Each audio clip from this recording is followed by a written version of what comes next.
Bagfuel, baby. Let's talk about the project a little bit, man. This new project, man, you got going on, man. Tell us a little bit about it.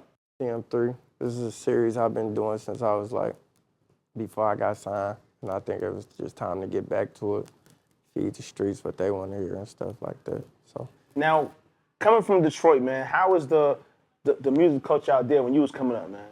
See, when I was coming up, Detroit only listened to Detroit. And now that we bigger, it's crazy. Like, because I remember it was a time where we felt like people like overlooked us at this time, but we still had the biggest artists ever, Eminem. Like, you feel me? Like, we can't overlook that. Like, we had Big Sean and stuff like that, but like our urban scene, like it was just so overlooked. And now that like people look at us, it feel crazy. It feel like we accomplished something. So the scene is really good right now. Why you think that is? What happened to change the scene around? I don't know. I really feel like after T did the first day out joint, and he did a couple features with people from Detroit, and people just put their eye on the city. It was just different. You think Tee Grizzley is what really started the wave? Or you think he more so? I don't think he started the wave because like, I think he opened it up. I feel like because we had so many artists that was great to us that we value, you know. I don't feel like that was older than him. From the Street Lords and all that, Blade and all them, you feel me? We had a lot of people like, you know, even groups that I don't know about, like, I don't really know about Jay Dilla and all them.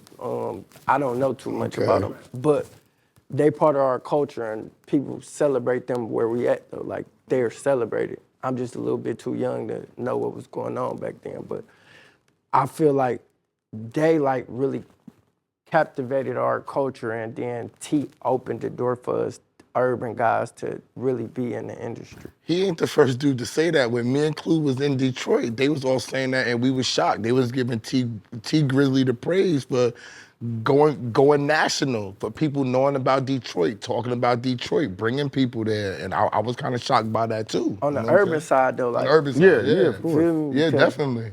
You know, Doughboys Cash Out did it for us. They would sign to Jeezy and stuff like that, but like they ain't really break them doors down. Like they was still just overpraised, and not overpraised because I feel like they underrated, but like they was like, we praised them the most. Like I feel like T, like he can go overseas and you gonna know first day out, you gonna know all that type of stuff. So it's like he put eyes on us that weren't there. Like, you know. How big was it for the city when they did the song? Everybody was on the Iceware, you know what I'm saying? Everybody was on the song. Like how big was that? That was super big because like Detroit is we like Detroit versus everybody, but it be certain things that be going on where people don't like if you see, like, we don't all work together as one. So to see everybody working together as one on one song and it being big, like, that was big for me. Like, it opened my eyes, like, you know, this is about the business more than about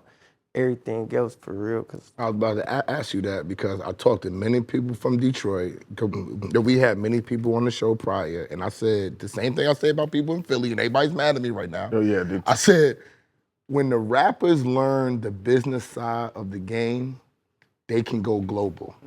I feel like people in Detroit, some people in Philly, Baltimore on down, they only focus on their town and they don't focus on the global scene and understanding things that you have to pay for. You gotta promote yourself, you gotta get out on the road, you gotta pay for hotels, you might even pay to get on shows because you need exposure. Yeah. Even paying for features and stuff like that, people be feeling like they above the program.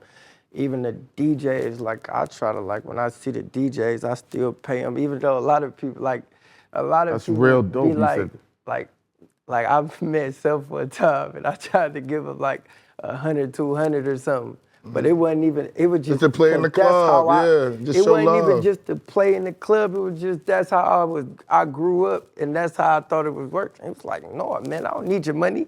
And I'm like, no, I'm just trying to show you love. But is that how, when did that culture develop in Detroit? Because we heard that's what Meech and BMF did, really exploded to get the music scene out there. So hearing you say that in such an age gap, it just seems to be ingrained in y'all town. I was raised, my dad was born in 46. So like, I was raised like. 1946? Yeah, he'd be, well, if he was alive, he would have been like 78 this year. So like, okay. I was raised on values that I don't think people like really was raised on because like they fathers and stuff like kind of younger. So I was raised on like my dad and my granddaddy, they was like, they went to prison a long time and stuff like that. So like I was raised hardcore. Like, you feel me? If I got out of line, my daddy slapped the shit out of me. Like it was, Got you. like, it was just plain and simple, like do the right thing, like wake up early, get out, like, you know, it was, so like, my dad raised me to be like a stand-up guy, like a man, like manly values, you know? How do you feel the unity is in Detroit? Because I know you said that, you know, some people don't really work together, and that was special for y'all to work together. It could be way better. It could be way better because I feel like, you know how like, you could go platinum out of New York, you could go platinum out of Texas, you could go platinum out of Cali. Detroit is a place, if we work together, we could lock it up and we could go platinum out of Detroit. Like, you know, it's just people like. You got to set the tone, man. For sure. I've been trying to, like, but I try to do it in a way where people don't think I'm trying to be King Kong. Like, you feel me? Right. I'm trying to do it in a way where people might look at me like I'm doing something soft or it's embarrassing to me. Like, I don't really care because, like, I know at the end of the day, this how we feed our family. So, like, I try to do it in a way where, all right, I'll link up with this guy, and these group of guys might be mad, but I just link up with them too. So, you know, I try to stay neutral. I got a great idea, man.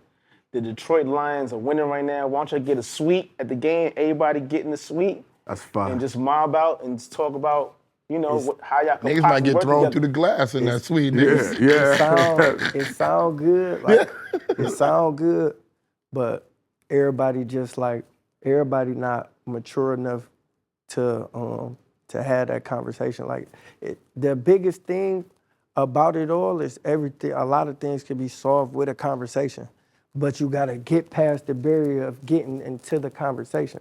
And people No actually one wants to be that one listening. person to be like, they gave in, pretty much. Yeah. Yeah, like people egos be in a way like.